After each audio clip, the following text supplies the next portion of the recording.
many sets of each exercise should you do in the gym to build up your upper body? If you can't answer that question, you're probably not going to build your best ever physique. So in this video, I'm gonna show you 3 things I wish I knew sooner that would have helped me build up my chest, my shoulders, my back, and my arms much more quickly. And if we've never met before, my name is Mateo. I've lost 50 pounds now twice in my life, built a bunch of muscle naturally, and I've spent the last 8 years coaching folks in person and online to help them transform their bodies using a simplified approach. Now, the first thing you need to know will save you from missing out on years of gains in the gym. And to help you understand, let me show you why my upper body always lagged behind my legs. A handful of years ago, around, I want to say this would be 2022, 2023, I lost something like 30, 35 pounds, and I took some progress pictures that made me deeply unhappy because my legs had some muscle, my upper body, not so much. Also, I had a lot more fat than I thought. Surprise lesson in a muscle building video about fat loss. Usually there's more than you think, but I was pissed. I hated the way I looked. I kind of looked like the reverse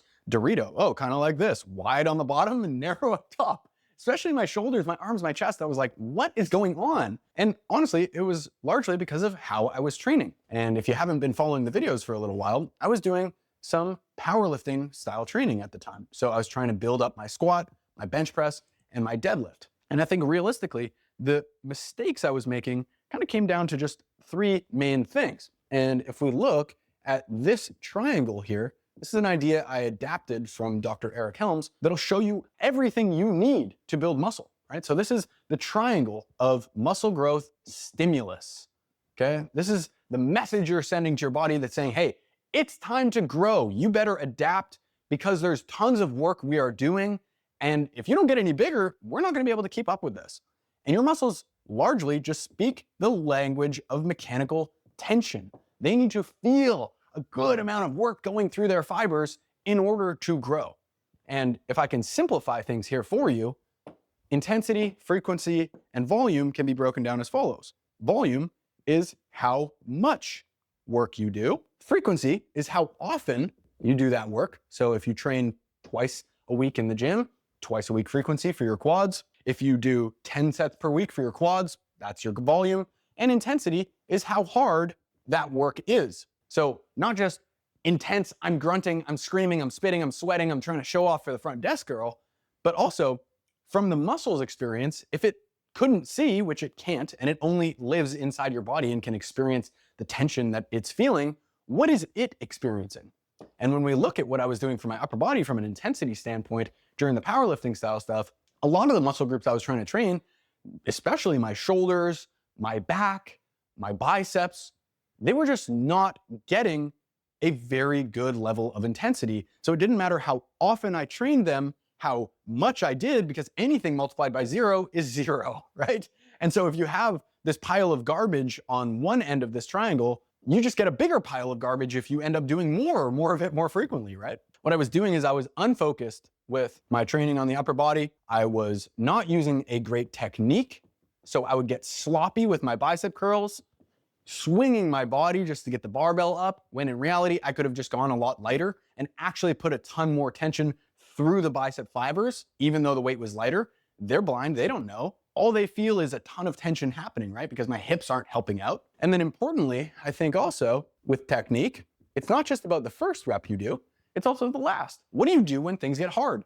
Remember, I just got engaged to my partner yesterday, and now she's my fiance, and I want you to think about this. If I'm only ever a good partner and I buy her flowers and take her out for dinner when we are agreeing and everything's going great and it's only on Valentine's Day and Easter and Christmas and her birthday and our anniversary, does that make me a good partner? Hell no, that makes me a shitty partner. What makes me a good partner is showing up every day, or at least as best as I can, frequently throughout the days, the weeks, the months, no matter how difficult things are. And that's important to remember for your technique. What do you do when it gets hard? I see a lot of guys who come to me who have pretty good technique on reps 1 through 10, and then as soon as their biceps start getting cooked, all of a sudden we're shortchanging the range of motion, we're swinging the hips, we're giving up early. This end of the set is a magical moment where your entire week has led up to you having the opportunity to drive a muscle growth signal in the gym.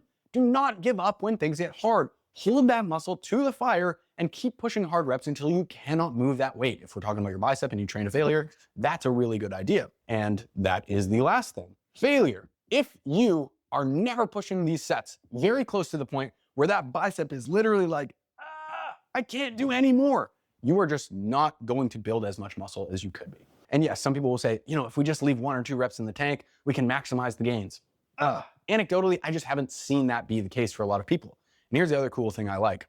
With these smaller muscle groups, especially biceps, shoulders, triceps, and back too, honestly, pushing stuff all the way to failure, it allows you to do a lot less volume and you can get away with doing a bit less, which is kind of nice because then you don't have to spend as much time in the gym, which is pretty convenient for most people from a realistic application standpoint. So here's what I would recommend from an intensity standpoint. The practical takeaway of this section is be a little bit more surgical with your technique. Hold on to a very high quality of technique from your first rep all the way to your last set and ensure that you are pushing your sets adequately hard. Most people are not. So it doesn't matter how much of this other stuff they do because they are missing this.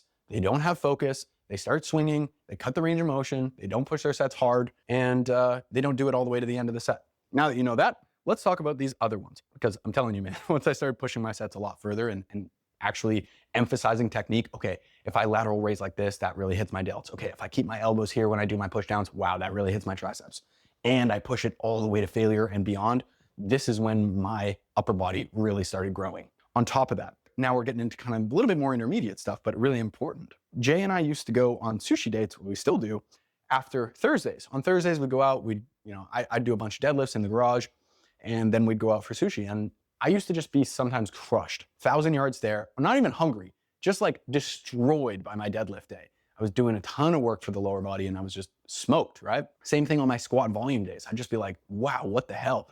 I'm underwater here. And I never got that with my upper body stuff the same way. And it took a while for me to really kind of practically understand this based in real life. But lower body stuff, lower body work, it's a lot more demanding per set than upper body work. Obviously, right? I say that out loud and you're like, yeah, duh. But a good hard set of leg press is just nowhere near a set of bicep curls. Those are two completely different ball games. And so what that helped me understand is that sets for your lower body are not equal to sets for the upper body. And so you might be able to do a little bit more work for your upper body and grow from it.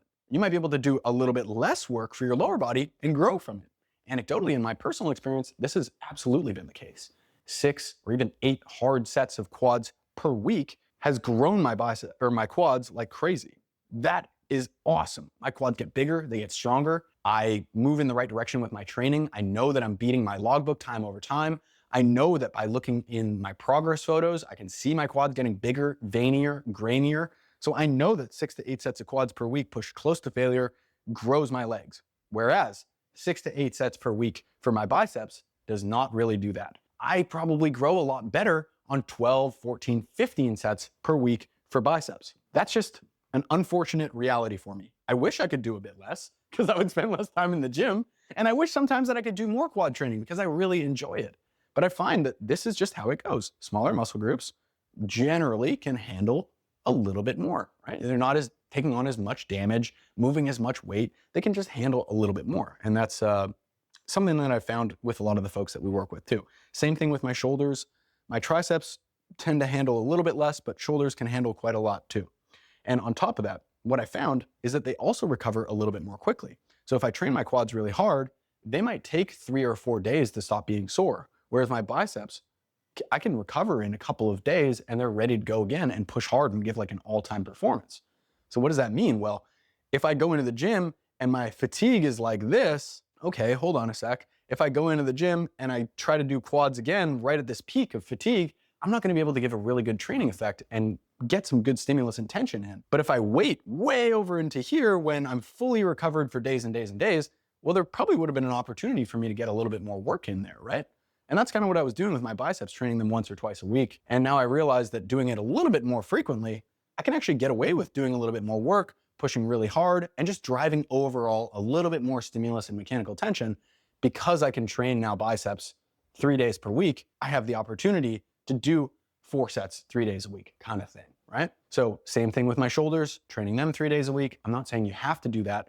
All I'm saying is it's just good to understand that you can probably get away with doing a little bit more work, a little bit more frequently, and maybe even a little bit more intensely for your upper body than you could for your legs.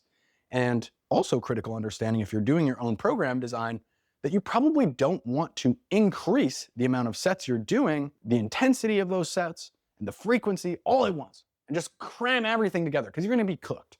Training way harder, way more often, like that's a recipe for disaster. So what I would do in order of importance with the training is number one, sort out this intensity and technique thing first. If you don't have high quality muscle growth training happening, it doesn't matter how you lay it out throughout the week. Anything multiplied by 0 is still 0. So start there, focus on holding the muscle close to the fire, hold on to a great technique and push it really close to failure.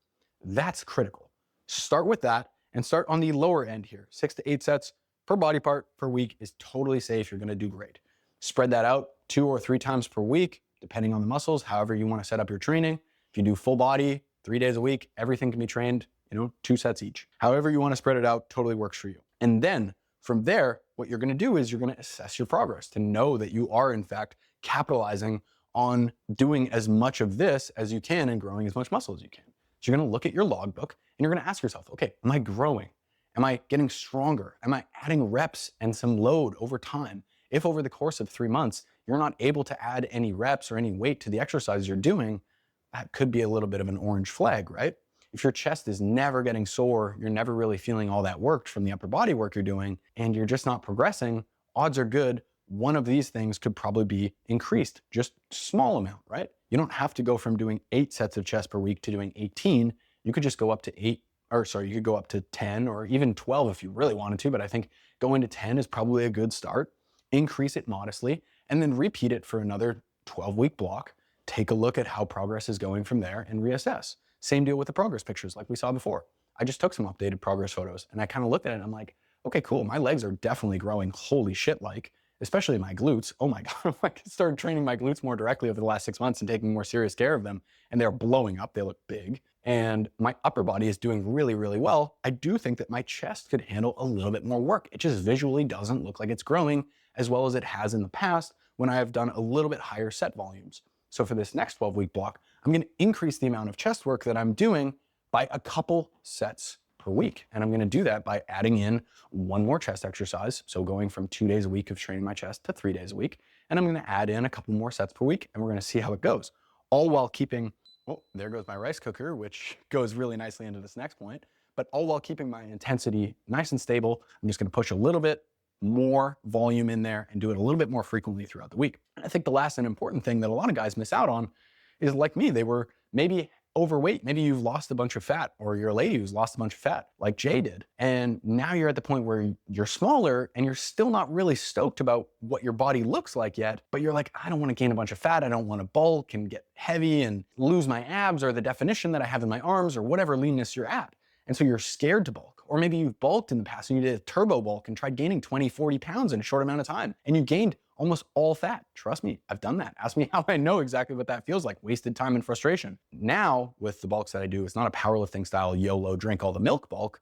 It's a more controlled, lean gaining, bodybuilding style bulk where I've gained something like 7 pounds over the course of the last 7 months. And I'm still ab lean, looking good. And part of me is like, man, I could probably go a little bit faster. Or I could keep gaining for another 7 more months at this point because I don't care about how much fat I'm gaining. I'm probably not gonna do that because I feel like I'm just a little bit better on the leaner side now. But yeah, you need to remember that slow and steady wins the game here. You want to have productive training sessions where your body is able to perform, recover from, and adapt to the training that you're doing for an extended period of time. That's where muscle growth magic happens. Not force feeding tons of food, getting bloated, feeling like crap, and gaining a bunch of unnecessary fat. So a small calorie surplus, if you are at a relatively lean body weight, is a great way to help you build some more size along the way, especially done for an extended period of time. Track your progress, look at the logbook, look at your pictures. Are things moving in the right direction? If not, adjust accordingly.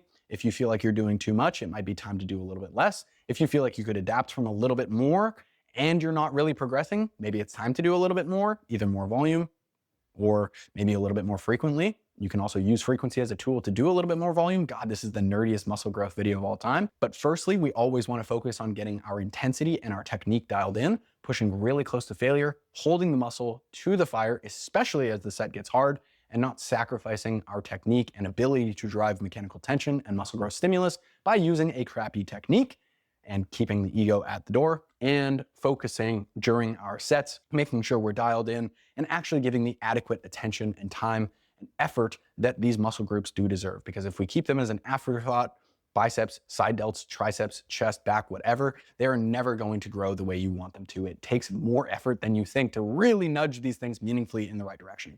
And if you want some extra help setting this stuff up, go check out the link below for some extra one-on-one coaching support. We can set this all up for you, give you feedback on your technique, and help you make sure that you have the intensity and the nutrition plan to support the growth that you want. As always, thank you so much for watching this video. Be sure to subscribe to the channel so I can see you in the next one. And go check out this video next if you want to see a few of the, I want to say mindsets or bad mental patterns that people fall into that keep them overweight and stuck in this process that might also apply to having a more patient and better muscle growth journey too.